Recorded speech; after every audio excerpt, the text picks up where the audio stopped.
Okay, so shoulder pain and calisthenics. At this point, it's basically the same word, right? And if you're watching this, I'm gonna guess you've probably felt it.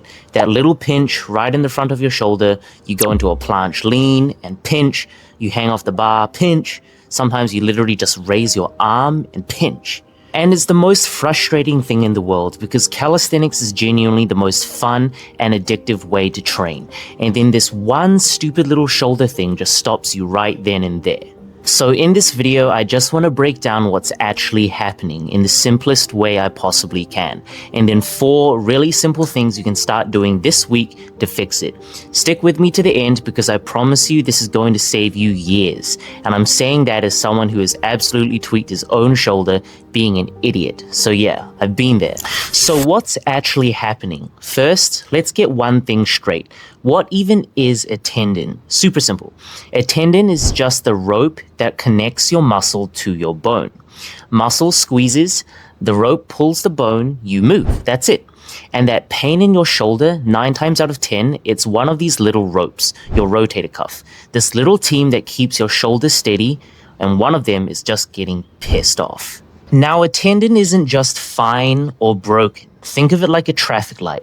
Green, it's healthy, it's happy. Yellow is starting to get annoyed, and that's your warning. And red is, yeah, now it actually hurts. And the thing is, you don't jump from green to red overnight.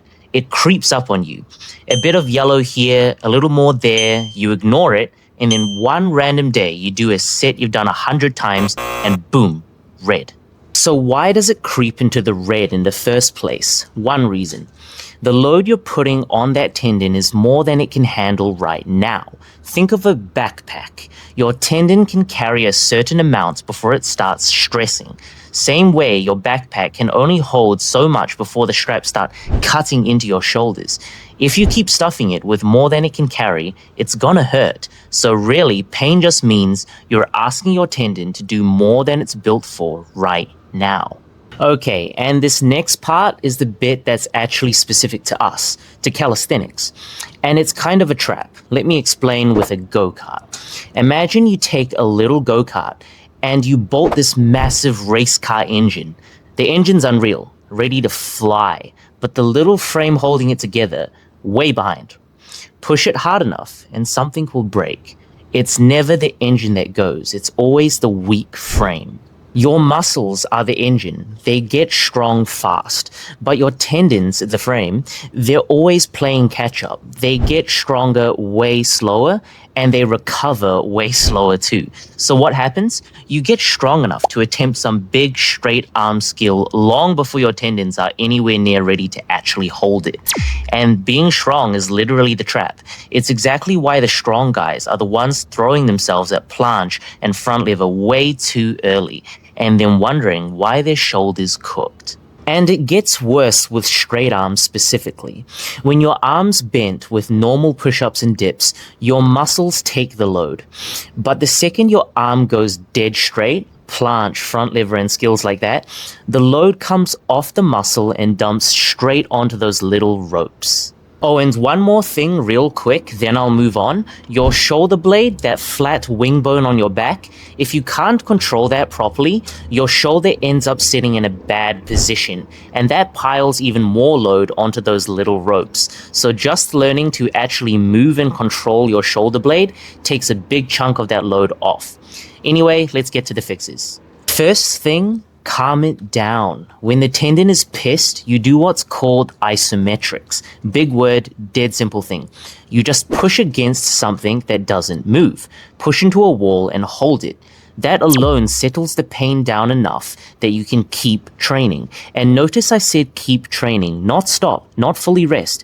Because here's what everyone gets wrong. If you just rest and do nothing, the tendon gets even weaker, your capacity drops, and you're right back to square one the second you load it again.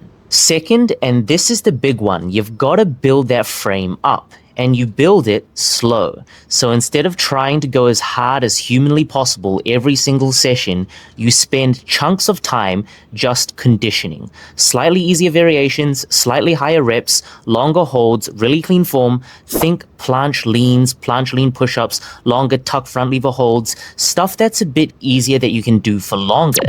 That is what actually makes the tendon thick and durable. And bands are perfect for this because they let you load it gently and add a tiny bit more resistance over time without flaring it up. And then, only then, once you've built that base, you spend a bit of time on the hard strength stuff, the high intensity stuff, then back to conditioning, then strength again, back and forth. Third, train that shoulder blade, the wing bone, and here's why it matters. Your shoulder blade is the base your whole arm moves on. So if you can't control where it sits, your shoulder ends up in a weak position and dumps even more load onto those sore little tendons. So do a bit of scap work, actually moving the blades instead of just yanking with your arms. And add some ring work, since rings let your shoulders move freely instead of forcing them into the same painful positions over and over. And fourth, and this one's wild, almost no one knows this, you've got to give it time to actually heal.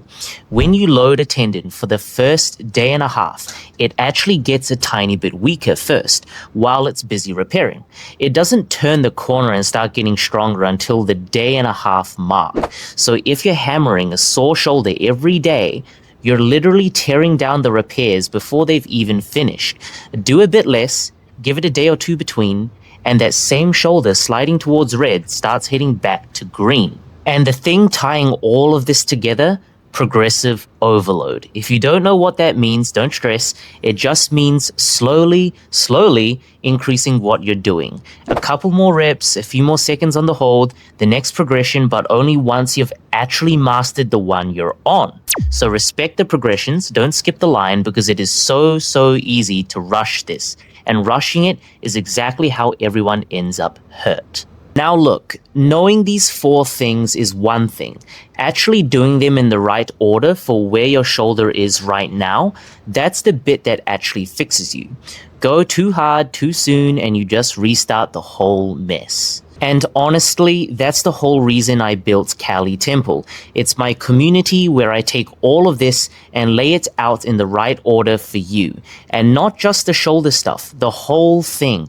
Building real strength, actually mastering the skills, transforming your body without breaking yourself on the way there. And if you'd rather I take the wheel completely, structure your whole training, keep you progressing, and stop you getting hurt in the first place, that's exactly what my coaching's for. The link for that is down there too. Otherwise, like the video, subscribe, come follow me on Instagram, and if you felt that exact pinch, do me a favor and let me know down in the comments and shoot me a DM on Instagram. I read every single one of them. And that's it. Keep training smart, stop being an idiot like I was, and I'll see you in the next one.